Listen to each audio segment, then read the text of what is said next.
Donc, qu'est-ce que tu crois, Stéphane, sont les atouts nécessaires pour être un leader? Principalement et avec humilité.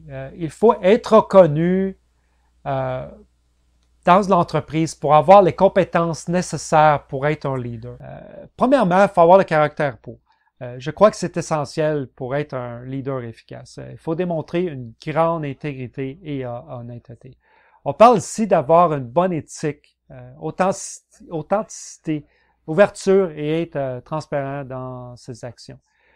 Deuxièmement, il faut avoir des capacités personnelles. En plus de ses compétences techniques et professionnelles, on doit en avoir un niveau intellectuel et émotionnel. Avoir une bonne capacité de résoudre des problèmes, ça aide à être innovateur et de promouvoir l'apprentissage continu. Euh, Troisièmement, il faut être concentré sur le résultat. Générer des résultats, on parle ici d'établir des tâches spécifiques et de communiquer pour augmenter la productivité. On parle de KPI principalement. Et d'établir des dépassements d'objectifs. Maintenir un haut niveau de performance mesurable pour l'équipe et soi. Il ne faut pas avoir peur de mettre des choses en place. Et quatrièmement, il faut assumer ses responsabilités. Ne pas blâmer les autres pour ses erreurs ou trouver des excuses aux problèmes.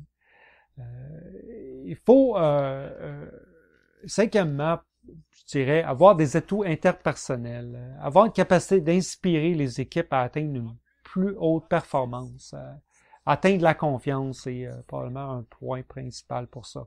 Et d'être capable de bâtir des relations positives et compétences d'équipe.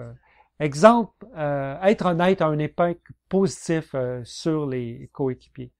Et savoir comment résoudre des conflits efficacement.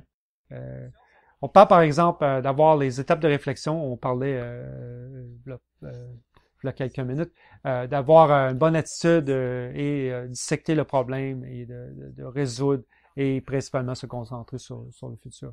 Et sixièmement, faut être capable de mener le changement. Aider ses coéquipiers à surmonter leur résistance au changement, principalement. Et de communiquer constamment afin de garder l'équipe axée sur les bonnes choses. On parle ici de pouvoir clarifier, définir et articuler une vision convaincante pour l'organisation.